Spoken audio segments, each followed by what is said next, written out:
ও যে পাত্র আসতেছে। আসসালামু আলাইকুম খান সাহেব। ওয়ালাইকুম আসসালাম। আপনি জঙ্গলে ডাকলেন কেন? আপনি চাইলে তো আপনার অফিসে এবং বাসায় ডাকতে পারতেন। কি করেন আপনি? আমি এই শহরে বিজনেস করি। ঢাকা শহরে এমন কোনো লোক নেই আমার চিনে না। আপনি একাই থাকেন দেশে? হ্যাঁ তাহলে কি বিয়ের দিন তারিখ ঠিক করা যাবে? হ্যাঁ অবশ্যই। ও ও যে আসতেছে কিন্তু পাত্র। ওয়ালাইকুম আসসালাম, প্লিজ। ঠিক আছে ঠিক আছে, থ্যাংক ইউ। ভালো আছেন? আলহামদুলিল্লাহ। মোহাম্মদ ওবায়দুল ইসলাম। জি। মা বাবা আছেন তো নাকি? আমার বাবা নাই, মা আছে। আচ্ছা, বাবা কি করতেন? আমার ওই ভ্যান চালায়। ভ্যান চালায়? জি জি জি, গ্রামের। ওনাকে যদি আমি বিয়ে করি, আমার স্ত্রী হিসেবে পাই, এটা আমার সৌভাগ্য করা। এখন যদি কপালে থাকে, আপনাদের যদি মনে হয় আমি যোগ্য পাত্র, হবে, আর না হলে নাই। বুঝলাম না আব্বু, ছেলেদেরকে এখানে ডাকছো কেন? বাসায় তো কথা বলতে পারতা। অনেক বেশি কথা কস। বাবাকে আমি না তুই? তুমি তাহলে চুপচাপ দাঁড়ায় থাক, কি করি দেখ। বুঝলাম না খান সাহেব এই বিলের মধ্যে ডাকলো কেন? খান সাহেব তো বাসা এবং অফিসেও ডাকতে পারতো। ওই যে খান সাহেব যাই। বুঝলাম না,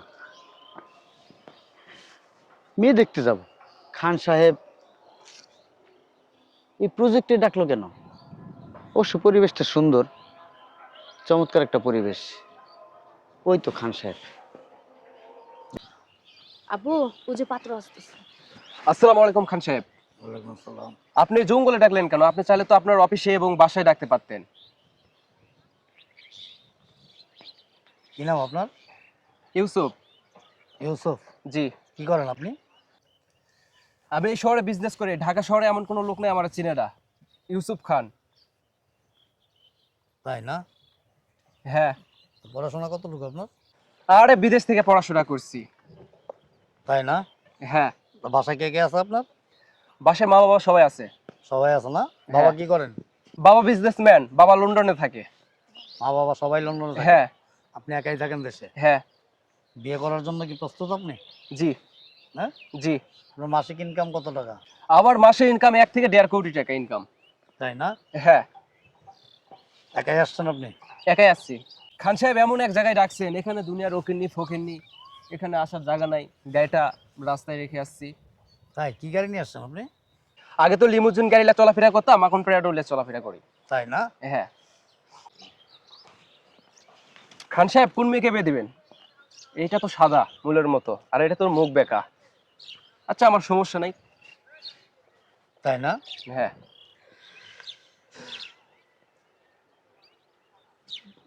চলে। যা বলার তুমি বলো, আমি কি বলবো? ঠিক আছে, তাহলে কি বিয়ের দিন তারিখ ঠিক করা যাবে? হ্যাঁ অবশ্যই। হুম? আপনার কোনো আপত্তি নাই? না, আমার কোনো আপত্তি নাই। তো কোন মেয়েটা পছন্দ হয়েছে আপনার? খান সাহেব আপনার যদি কোনো আপত্তি না থাকে, দুটোটাই বিয়ে করতে চাই, কারণ এটা তো মুখ বেঁকা আর এটা আছে। তাই না? দুইটা বিয়ে করবেন একসাথে? হ্যাঁ। আপনার অনেক এক্সপিরিয়েন্স। আপনার এত সম্পদ আর আপনার তো দুটোটাই মেয়ে। আমি যদি বিয়ে করি, সব সম্পত্তির মালিক আমি হয়ে গেলাম। আর ভেরি অ্যাক্টিভ, সত্যি কথা। ঠিক আছে, আপনি আরেকবার দেখতে পারেন, ভালো করে দেখেন। হ্যাঁ আমি দেখেছি। এখন বিয়ের দিন তারিখ ঠিক করলেই। দুইটাই বিয়ে করবেন? হ্যাঁ। আব্বু, ও যে আরেকটা পাত্র আসতেছে, ও যে ও, হ্যাঁ হ্যাঁ হ্যাঁ। আসতেছে। যতই পাত্র দেখেন, আমার মতো যোগ্য পাত্র হবে না। ঠিক আছে। ও ও যে আসতেছে কিন্তু পাত্র। আসসালামু আলাইকুম। ওয়ালাইকুম আসসালাম, প্লিজ। ঠিক আছে ঠিক আছে, থ্যাংক ইউ। ভালো আছেন? আলহামদুলিল্লাহ। কি নাম আপনার? আমার নাম ওবায়দুল। ওবায়দুল? জি। এই পুরো নামটাই ওবায়দুল না আশেপাশে? মোহাম্মদ ওবায়দুল ইসলাম। মোহাম্মদ ওবায়দুল ইসলাম। জি। মা বাবা আছেন তো নাকি? আমার বাবা নাই, মা আছে। আচ্ছা, বাবা কি করতেন? আমার বাবা আসলে গ্রামের কৃষক ছিল। গ্রামের কৃষক ছিল? জি জি। আর আমার মা অসুস্থ। ওই আমি আসলে হয়েছে কি, ওই চাকরি বাকরি এখনো পাই নাই। এই চেষ্টা করতেছি। আমার মাকে নিয়ে খুব কষ্টে আছি। তারপর আপনাদের এই পেপারে বিজ্ঞাপন দেখে আমি আসলাম। যদি হয় আর কি, যদি হয়। আচ্ছা আচ্ছা। ভাই বোন কজন আপনারা? আমার একটা বোন আছে, গ্রামে বিয়ে দিছি। ওর হাজবেন্ড আসলে ওই ভ্যান চালায়। ভ্যান চালায়? জি জি জি, গ্রামের ভ্যান চালায়। That's good. পড়াশোনা কতটুকু? গ্র্যাজুয়েশন কমপ্লিট করছি। আসলে হয়েছে কি, গ্র্যাজুয়েশন কমপ্লিট করছি, কিন্তু আসলে এই টাকার জোরও নাই। আমার তো মামাও নাই, খালুও নাই, ওইভাবে কেউ নাই আমাদের বড় কেউ যে একটা ফোন দিবে চাকরি পেয়ে যাব। সব ঠিক আছে। তা আপনি মানে কতটুকু আশাবাদী যে বিয়ে করতেই পারবেন এখানে? আমি সেটা জানি না, তবে ছোটবেলা থেকে একটা ইচ্ছা কাউকে সহযোগিতা করা। যেমন আহ, আপনি বলছেন যে আপনার মেয়ে প্রতিবন্ধী, কথা বলতে পারে না, হাঁটতে চলতে পারলেও সবসময় ওইভাবে হাঁটতে চলতে পারে না। তো আমি ওই মানবিক দিক থেকে আমি আসছি। আহ, ওনাকে যদি আমি বিয়ে করি, আমার স্ত্রী হিসেবে পাই, এটা আমার সৌভাগ্য। আবার ওনার সেবা যত্ন করব, এটাও আমার একটা সৌভাগ্য। অন্যের সেবা যত্ন করলে আল্লাহ তাআলা নাকি খুশি হয় খুব। এই জন্য আর কি বিয়েটা করা। এখন যদি কপালে থাকে, আপনাদের যদি মনে হয় আমি যোগ্যপাত্র, হবে, আর না হলে নাই। দ্যাট মিন্স আপনি মানে সব কিছু যাই না শুই না তারপরে আসছেন? জি জি। আর আসলে হয়েছে কি, আমার তো অনেক টাকা পয়সা নাই। আমি যদি কারো হেল্প পাই, আমি যতটুকু পড়াশোনা আছে, ইনশাআল্লাহ আমি সামনের দিকে আগাইতে পারবো। এতটুকু আমার মনের একটা ব্যক্ত বললাম আমাকে। বিয়ের পরে রাখবেন কোথায়? আর সে যদি চায়, আমি একটা ভাড়া বাড়িতে আছি, এক রুম নিয়ে থাকি, সেখানে উনি যদি চায় আমার সাথে থাকতে পারবে। এক রুমে আপনি থাকবেন, আপনার মা থাকবে, আপনার ওয়াইফ থাকবে, ব্যাপারটা কেমন জানো না? না, যদি তখন যদি আমার যদি ওরকম অ্যাবিলিটি হয়, আচ্ছা, তাহলে ২ রুমের একটা বাসা নিব। আর আপনার মেয়েও অসুস্থ, আমার মাও অসুস্থ, আমি একটা মানুষ রেখে দিব, যাতে ওনাদের সেবা যত্ন করতে পারে। আমি তো আছি। That's good, very fine. আপনি আরেকবার দেখেন, আপনি তো পত্রিকায় পড়ছেন জি বিজ্ঞাপনটা, জি। আপনি সচক্ষে সশরীরে একবার দেখে নেন ভালো করে। হ্যাঁ, আমি দেখছি, আমার দেখার মতো কিছু নাই, আর কিচ্ছু নাই। ও কিন্তু কথা বলতে পারে না, আমি জানি। আর এটা ওর জন্মগত না, যদিও টাইফয়েড হয়েছিল, টাইফয়েডের পর থেকে এরকম হয়ে গেছে।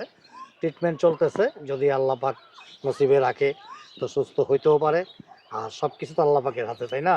আপনি আমি আমরা মুখে যত কিছুই বলি, যা কিছুই বলি, কোনো কিছুই কার্যকর হবে না। না। মূলত উনি যদি না চায়, জি জি জি স্যার, সব কিছু রবের হাতে। জি স্যার।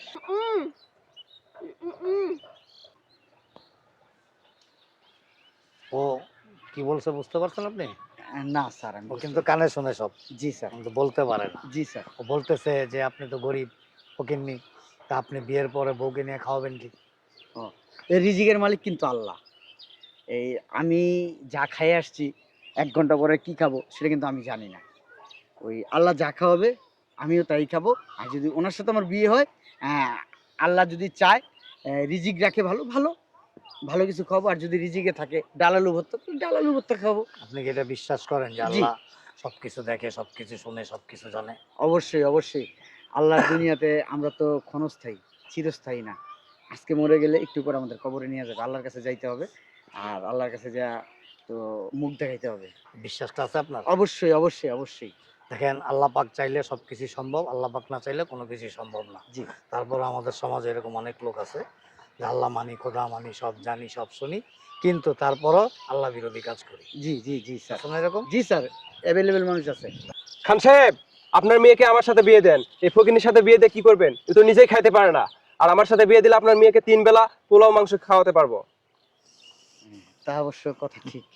সুন্দর উনি কথা বলছে, তাই না? উনি অনেক শিল্পপতি মানুষ, হ্যাঁ। উনি খাওয়াইতে পারবে, কিন্তু আমি কিন্তু খাওয়াইতে পারবো না। আমি হয়তো মাসে ২-১ বার গোস্ত পোলাও খাওয়াইতে পারি, কষ্ট হয়ে যাবে আমার খুব। ওনার চিন্তা ভাবনা হইলো উনি একজন বিজনেস ম্যাগনেট, তাছাড়া ওনার গাড়ি বাড়ি টাকা পয়সা কোনো কিছুরই সমস্যা নাই। উনি যদি 2টা কেন 5টা বিয়ে করে, বউ পালার মতো অ্যাবিলিটি আছে। কিন্তু আপনি তো নিজেই খাইতে পান না, জি স্যার। আপনার ঘর একটা রুমের ভিতরে একটা মাকে নিয়ে থাকেন, জি স্যার। আপনি ওকে ভালো মন্দ, আমার মেয়েদেরকে ভালো মন্দ কি খাওয়াবেন? স্যার, আমি ওই সকালবেলা ভোরে আমি অটোরিকশা নিয়ে বের হই স্যার। ওইখান থেকে যা ইনকাম হয় আমার মায়ের জন্য ওষুধ কিনি স্যার আমি। আরে বেটা, তুই হচ্ছে রিস্কাওয়ালা, তুই বিয়ে করবি রিস্কাওয়ালার মায়ারে, তুই বিয়ে করবি ভ্যানালা মায়ারে, তুই বিয়ে করবি ঠেলাওয়ালা মায়ারে। আর না ছাড়া তুই আসছিস কি বলে শিল্পপতির মায়ারে বিয়ে করতে? আমি গরিব মানুষ দিয়ে কি আমি শিল্পপতির মেয়েকে বিয়ে করতে পারবো না? না, কখনোই না। তুই হাত বাড়াতে আসছিস না, যা। এই যে কি করলেন? কি করবো খান সাহেব, এরকম ছোট লোক কাঙ্গালি আছে আপনার মেয়েরে বিয়ে করতে। এই ছেলেটা আছে না, ওই প্রকৃত ভদ্রলোক, একজন সৎ ছেলে।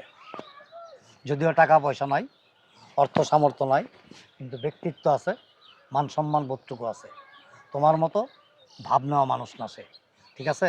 তোমার যে কি আছে তো বুঝতেই আছি, বুঝো নাই? তুমি আইসো আমার মেয়ে বিয়ে করতে, আবার দুইটা মেয়ে বিয়ে করবা। এই বেটা, তোর কি অ্যাবিলিটি আছে? তোর কি অ্যাবিলিটি আছে? খান সাহেব, কাজটা কিন্তু আপনি ভালো করলেন না। আপনার যে ব্যবসা আছে, আমার যে ব্যবসা আছে, এই ব্যবসা দুইটা যদি এক করি, এই বাংলাদেশে এমন কোনো ব্যবসায়িক নেই আমাদের উপর ব্যবসা করতে পারবে। তোর কি আছে আমি জানি না, তবে আমার যা আছে, আমার এই দুই মেয়ে এই সম্পত্তি ভোগ করা তার পরের জেনারেশন, তার পরের জেনারেশন, তার পরের জেনারেশন, আই মিন ওর 14 জেনারেশনও শেষ করতে পারবো না। তোর কি আছে, তোর কথায়, তোর আচরণে, তোর সব কিছু তো আমার বুঝ হয়ে গেছে। আইসস রিক্সায়, নামছস ওইখানে, এখানে কইতাছস কি নিয়েছস? প্রাডো। কি গাড়ি নিয়েছস? প্রাডো। প্রাডোর নাম বানান করতে পারবি? খান সাহেব, আপনি আমার চিনেন না, আমি পোশাকের মতো গাড়ি চেঞ্জ করি। হ্যাঁ, তা অবশ্য ঠিক। কারণ বাসে ওইটা নামস, বাসের থেকে নাইমা আবার রিক্সা উঠোস, রিক্সার থেকে নাইমা আবার কিছু দূর হাইটে গিয়ে অটোতে উঠোস, তো হইবই তো। খান সাহেব, সামান্য একটা ছোট লোকের জন্য আপনি আমার গায়ে হাত তুলতেছেন। আবার সামান্য ছোট লোক? ও সামান্য না, ও সামান্য, তুই সামান্য। ওর আছে না, তোর পায়ের ধুলা নিয়া তোর সারা শরীরে মাখবি, আর প্রতিদিন তোর হাত পা ধোয়া পানিগুলি 3 বেলা খাবি। তারপর দেখবি যে ওর কাছ থেকে কিছু শেখা যায় কিনা। ওর মধ্যে অনেক কিছু আছে শিক্ষণীয়। এই ফকিরের বাচ্চা, তুই এখানে দাঁড়িয়ে আছিস কেন? দেখতেছিস না খান সাহেবের সাথে আমার একটা ভালো আন্ডারস্ট্যান্ড আছে? যা এখান থেকে যা। এই, ও তো ফকিন্নের পুত না, জেন্টেলম্যান। ফকিন্নের পুত বেটা তুই, ফেরেন তো শালার পুত। আমার মেয়ে তো দূরের কথা, আমার বাড়ির যে হাউস সার্ভেন্ট আছে না, আমার বাড়িতে যে কাজ করে, কাজের মেয়ে, এই কাজের মেয়ে বিয়ে করার মতো যোগ্যতা তোর নাই। যদি কোনোদিন হয় তারপর চিন্তা ভাবনা করবো যে আমার বাড়ির কাজের মেয়ে তোর কাছে বিয়ে দেওয়া যায় কিনা। খান সাহেব, আপনি কিন্তু একটা হীরার টুকরা হারাইতেছেন খান সাহেব। ছোট লোকের বাচ্চা, তুই কিসের টুকরা? হ্যাঁ, বুঝলাম না। তুই কিসের টুকরা আরেকবার বল। হীরার টুকরা? তুই যদি হীরার টুকরা হস তাহলে হীরাকে না অসম্মান করা হবে। তুই তো ছোট লোকের চেয়ে ছোট লোক। আপনি কথা বলতে পারেন খান সাহেব? আমি আপনার দুইটা মেয়েরে বিয়ে করবো খান সাহেব। শালার, তোর কাছে তো আমার বাড়ি ছাগলও বিয়ে দেবো না। আমার মেয়ে প্রতিবন্ধীও না, আর কোনো অসুস্থও না, কোনো কিছুই হয় নাই। মেয়ে বিয়ে দেবো, যাচাই বাছাই করতে হবে না যে আসলে আমার মেয়ের জন্য আমি যোগ্য স্বামী ঠিক করলাম কিনা, যোগ্য পাত্র ঠিক করলাম কিনা, যে পাত্রের আচার আচরণ কেমন, ভবিষ্যতে আমার মেয়েকে নিয়ে সে সুখে রাখতে পারবে কিনা। টাকা পয়সার দরকার নাই তো, টাকা পয়সা আল্লাহ আমাকে যা দিছে এটা দিয়ে আমার মেয়ে লেড়া চেড়া খেতে পারবে এবং ওইটার আরও দ্বিগুণ করতে পারবে। ঠিক এরকম একটা যোগ্য ছেলে আমি খুঁজছিলাম, যে মানুষকে মানুষ মনে করে, মানুষের সাথে আন্তরিক হইতে পারে এবং আমার মেয়েকে সুখে রাখতে পারে। খান সাহেব, আমি কিন্তু খুব যোগ্য ব্যক্তি এবং খুব আন্তরিক। তা তো বুঝতে পারতাছি তুমি যে কতটা যোগ্য, কতটা আন্তরিক। যাক, আসছো যখন দাঁড়াও এখানে, আমাদের যে ডিসিশনটা একটু যাই না যাও, আর দাওয়াতে তো আসতে পারবো না কারণ সেই যোগ্যতা তোমার নাই।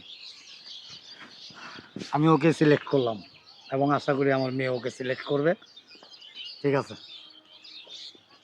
কারণ কি জানো, ওর মধ্যে যা আছে তোমার মধ্যে তা নাই। ওর ভিতরে কি আছে আমি তো দেখতে পাচ্ছি খান সাহেব।